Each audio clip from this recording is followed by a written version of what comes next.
Hello students, मैं अनुमित्रा ma'am नया उजाला social foundation से। और आज मैं एक बहुत ही इंटरेस्टिंग टॉपिक आपको पढ़ाने वाली हूँ, that is rotation and revolution.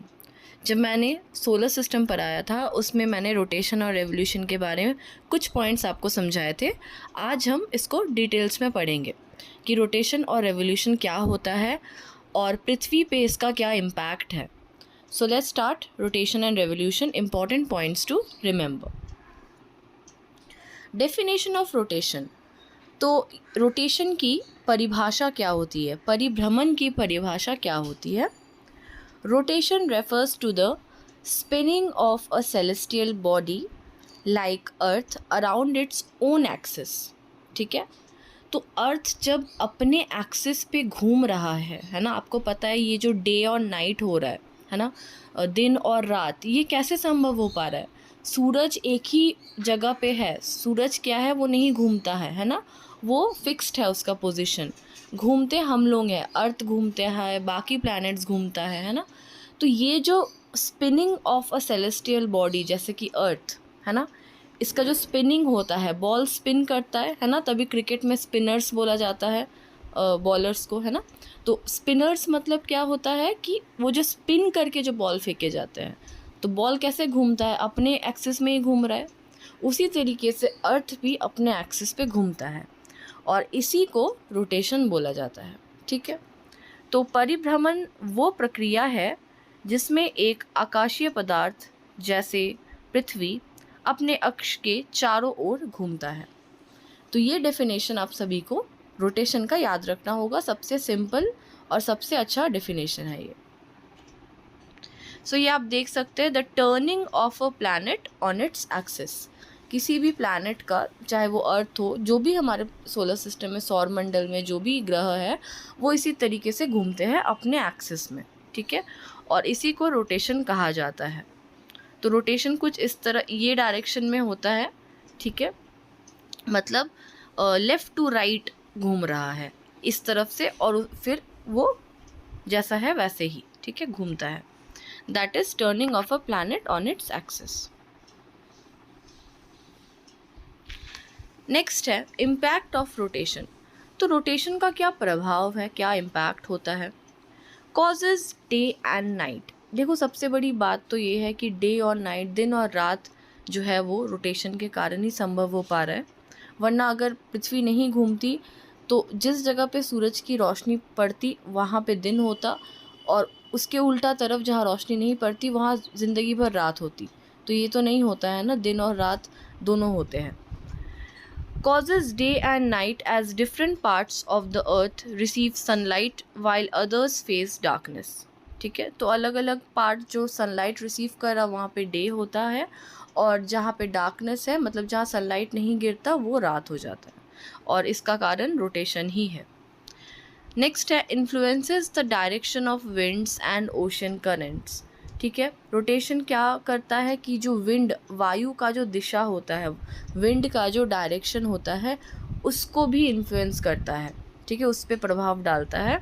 उसके साथ साथ जो ओशन करेंट्स होते हैं, महासागर के जो करेंट्स होते हैं, उस पर भी इसका इम्पैक्ट होता है। नेक्स्ट है affects the apparent motion of celestial bodies in the sky. ठीक है, जितने भी सेलेस्टियल बॉडीज़ है, जो प्लैनेट्स बोलिए, सैटेलाइट्स बोलिए, इनके मोशन को भी जो है ये कंट्रोल करता है, कह सकते हैं, है ना, इम्पैक्ट करता है इसको।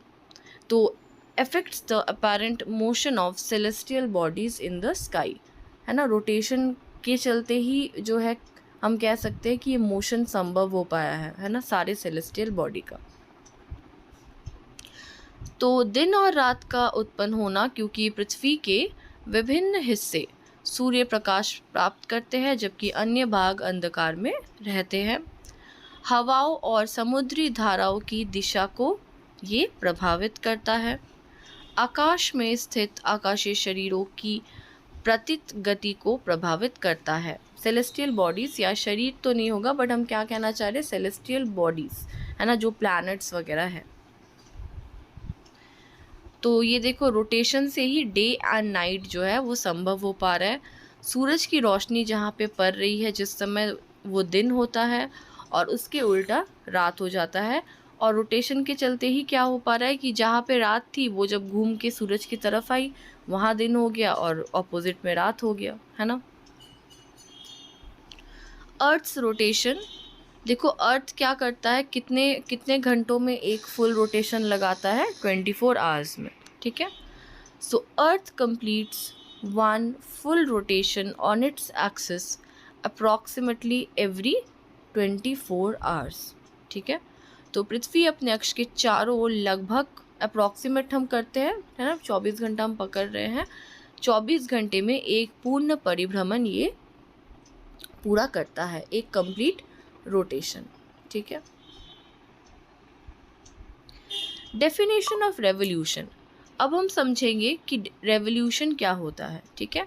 रेवोल्यूशन की परिभाषा क्या है, देखो, revolution refers to the orbital movement of a celestial body around another celestial body.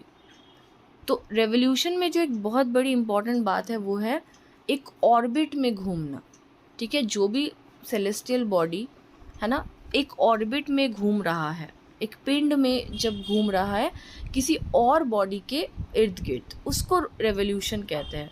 Rotation क्या होता है, वो सेलेस्टियल बॉडी अपने में ही घूम रहा है, स्पिन कर रहा है। रेवोल्यूशन में क्या हो रहा है, वो पूरा चक्कर लगा रहा है किसी और बॉडी का, ठीक है, किसी और आकाशीय पदार्थ का। तो परिभ्रमण है ये, ठीक है। तो परिभ्रमण से तात्पर्य एक खगोलीय पिंड की दूसरे खगोलीय पिंड की चारों ओर कक्षीय गति से है, ठीक है। Orbital movement of a celestial body around another celestial body, this is revolution. देखो ये जैसे सन है ना, सन आपको पता है ये ना रोटेशन करता है ना रेवोल्यूशन करता है, ये फिक्स्ड है।